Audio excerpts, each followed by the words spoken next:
Thank you for joining us for Turn the Page with Paige, brought to you by Southwestern Illinois College. I'm your host, Paige Hulsey.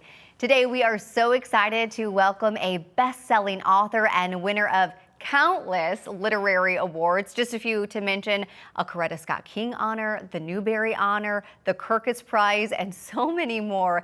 Truly talented author Derrick Barnes is here. So glad to have you in St. Louis. So good to be here, Paige. I'm close to home. Yes. Kansas City boy. Exactly. Yeah. So Derrick is a Kansas City native, now living in North Carolina. We pulled him back to St. Louis for the start of his tour for 2 new releases. Yeah. We get to highlight both today. So let's start with this really, really powerful middle grade novel, The Incredibly Human Henson, Blayze.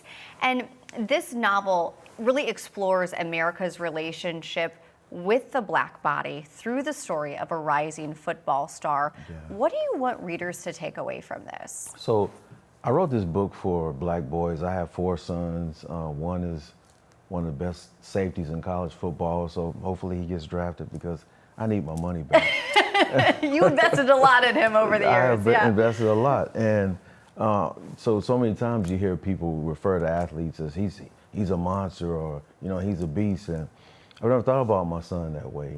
He is goofy, he is funny, he's sweet, he's smart. And I want black boys across the country to know that they are much more than just an athlete. You have so much more planned for you, your career, your life after sports. But if you're not a black boy, I think this is an opportunity for people to look at their biases, look at the stereotypes that we assign to other people. And just in the title, The Incredibly Human Henson, Blayze, if we could just look at each other as human beings and look around the fact that we speak a different language, or we live in a different part of town, or we worship a different religion, let's look at each other's humanity first. So let's really try to dive into that with this book. And that's such an important conversation to have, even at an early age. And this book also talking about themes like the cost of being celebrated and authentic representation.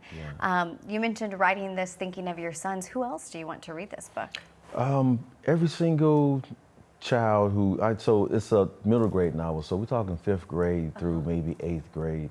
And that's a very pivotal time in a child's life, and where you really start to examine, your own identity, let alone the identity of others. So it's like I said, this is an opportunity for kids to really focus in and hone in on the similarities that we all have. Even though we may look different on the surface, everybody wants to be happy. Everybody wants to experience love and just be seen. So.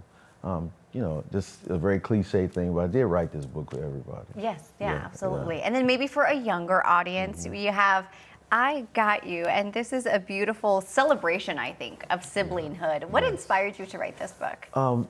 2 things, really. My big brother, Anthony, is my hero. He's still my hero. We're both in our 50s now, but I still feel like a little brother when I'm around him. So it's a salute to him. And it's also, it was inspired by my 4 sons, and just noticing their relationships, how my oldest son interacts with my youngest son, the 2 middle boys, and how they've grown as they've aged and gotten older, and they're all out of the house now, which really makes me sad. But I am extremely proud of those boys. So I have 3 in college, and 1 is in freshman in high school. So.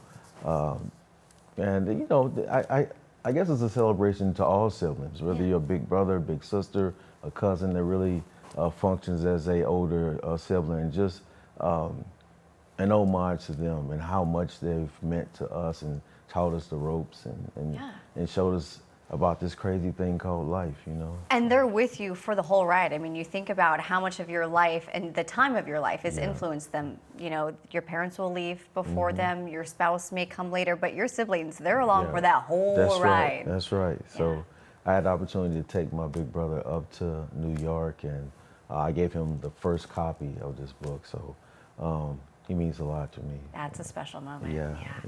Okay, so Derrick, you are sharing today 2 new books out of 22 or so that yes. you've written. Wow. I mean, what motivates you to keep writing? I try to look at the market and I look at the stories that are not being told because, and most of my books have a black protagonist because when I was growing up, there were not a lot of books that featured black characters, and if they were those stereotypical slaves, runaway slaves. They were athletes, but I think every child on this planet deserves the right to go to a bookstore or a library and see a character that looks like them and be in every possible thing that you can imagine. A magician, a fairy, a king, a warrior, or just a slice of life book. You know, we all deserve that. So I think I just try to fill in that role and tell the stories that are not being written. Okay, I just met you, but I can tell you're not done yet. So what else are you working on?